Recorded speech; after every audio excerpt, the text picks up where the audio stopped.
சத்தம் கேட்டு சித்தம் செய்ய தத்தம் செய்தோம். காவேஸ் வனாந்தரம் அதிரும் பெண்மானும் புத்தியை ஈன்றிதுவே. வார்த்தை வரும்போது தடைகள் யாவும் மாலிதும். நல்ல செய்தி சொல்கிறீர், பள்ளங்களை நிரப்புவீர்.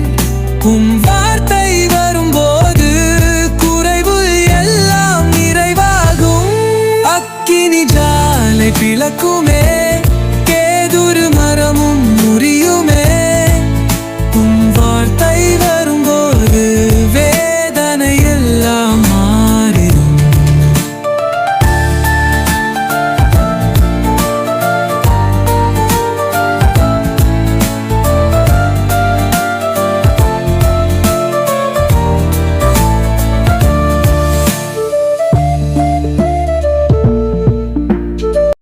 பிரைஸ் தி லார்ட், ஹல்லேலூயா. சீயோன் வேதாகம ஆய்விற்கு அன்போடு கூட இயேசு கிறிஸ்துவின் நாமத்தில் உங்களை வரவேற்கிறேன். இந்த நாளிலும் ஏசாயா தீர்க்கதரிசன புஸ்தகம் அதிகாரங்கள் 13 முதல் 15 அதிகாரங்களில் வசனங்களை தியானிக்க சர்வவல்லமை தேவன் நமக்கு கிருபை பாராட்டுவாராக. 13வது அதிகாரத்திலே பாபிலோனுக்கு விரோதமாக தீர்க்கதரிசனம் சொல்லப்படுகிறதை குறித்து நாம் பார்க்கிறோம். சோதோம் கொமோராவை போல் பாபிலோனும் கவிழ்க்கப்படும் என்று ஏசாயா தீர்க்கதரிசனம் உரைக்கின்றார். மனித சரித்திரத்தின் ஆரம்பத்திலே பாபிலோன் அஞ்ஞான கலாச்சாரத்திலும் தேவனையும் அவரது வழிகளையும் எதிர்ப்பதிலும் மையமாக அமைந்திருந்தது. ஆனால் வஞ்சக புகழ்ச்சியாக எருசலேமை தண்டிக்க தேவனால் அது உபயோகப்படுத்தப்பட்டு அவர்களை அடிமையாக கொண்டது. புதிய ஏற்பாட்டிலே பாபிலோன் என்பது தேவனையும் அவரது பிள்ளைகளையும் எதிர்க்கின்ற அரசியல் மத அமைப்பை குறிப்பிடுவதாய் இருக்கிறது. தற்காலத்து ஈராக் தேசத்திலே அந்த பாபிலோன் அமைந்திருக்கிறது. பாபிலோனுடைய விழுகையை குறித்ததான தீர்க்க தரிசனம் பல நிலைமைகளிலே வழியாக நிறைவேறியது.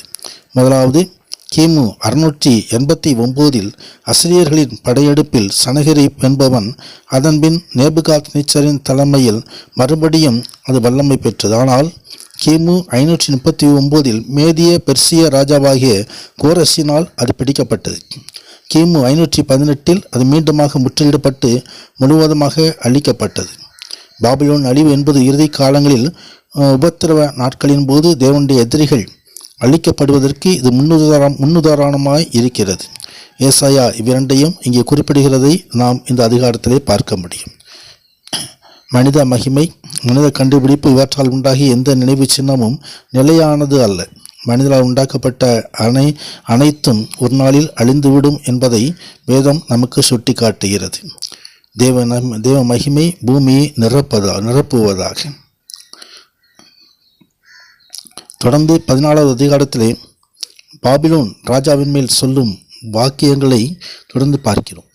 கர்த்தர் யாக்கோபுக்கு இறங்கி இன்னும் இஸ்ரவேலரை தெரிந்து கொண்டு அவர்களை அவர்கள் தேசத்திலே தாபரிக்க பண்ணுவார்.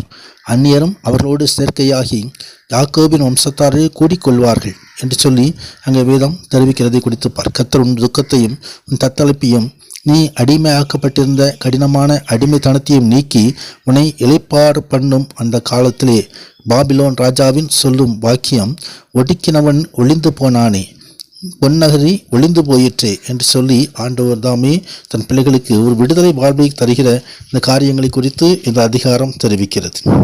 அதே வேளையிலே 12ஆம் வசனம் முதல் 20ஆம் வசனம் வரைக்கும் ஒரு விடிவெள்ளியை குறித்து எழுதப்பட்டிருக்கிறது. அதிகாலின் மகனாகிய விடிவெள்ளியை, நீ வானத்திலிருந்து விழுந்தாயே, ஜாதிகளை ஈனப்படுத்தினவனே, தரையில் விழப்பட்டாயே என்று சொல்லி சத்ருவாகிய பிசாசுக்கு விரோதமாய் இதோ ஆண்டவர் சொல்கிறதான ஒரு காரியம். பெருமையோடு வானத்துக்கு ஏறுவேன், தேவனுடைய நட்சத்திரங்களுக்கு மேலாக என் சிங்காசனத்தை உயர்த்துவேன், வடபரங்களில் ஆராதனை கூட்டத்தில் பருவத்திலே வீற்றிருப்பேன் என்று சொல்லி தேவனுக்கு நிகராக தேவனுக்கு மேலாக தன்னை உயர்த்துகிறது இந்த சத்துரு வீழ்த்தப்படுகிறதை குறித்து வேதம் நமக்கு தெரிவிக்கிறது. அதே வேளையிலே அசிரியாவுக்கு எதிராக தீர்க்க தரிசனம் சொல்லுவதையும் பெலிஸ்தர்களுக்கு விரோதமாய் தீர்க்க தரிசனம் சொல்லுகிறதையும் நாம் இந்த பகுதியிலே காண முடியும். தொடர்ந்து 15வது அதிகாரத்திலே மோவாபுக்கு விரோதமான தீர்க்க தரிசனம் வருகிறதை குறித்து பார்க்கிறோம். மோவாபின் பார், இரவிலே மோவாபிலே ஆர் என்னும் பட்டணம் பாழாக்கப்பட்டது, அது சங்காரமாயிற்று. இரவிலே மோவாபிலுள்ள கீர் என்னும் பட்டணம் பாழாக்கப்பட்டது, அது சங்காரமாயிற்று என்று சொல்லி அந்த பட்டங்கள் எல்லாம் அழிக்கப்படுவதை குறித்து வேதம் தெரிவிக்கிறது. மோவாப் ஒரு காலத்தில் தேவனுடைய பிள்ளைகளுக்கு விரோதமாக எழும்பின அந்த காரியங்களெல்லாம் நினைவு கூர்ந்து ஆண்டவர் அங்கே நியாய தீர்ப்பை வர பண்ணுகிறார். அவர் நியாயம் தீர்க்கிற தேவன். அவரையே பணிந்து கொள்வோம், அவரையே மகிமைப்படுத்துவோம். உன்னதரான தேவன் மகிமையான ஆசீர்வாதங்களை நமக்கு அருளி செய்வாராக.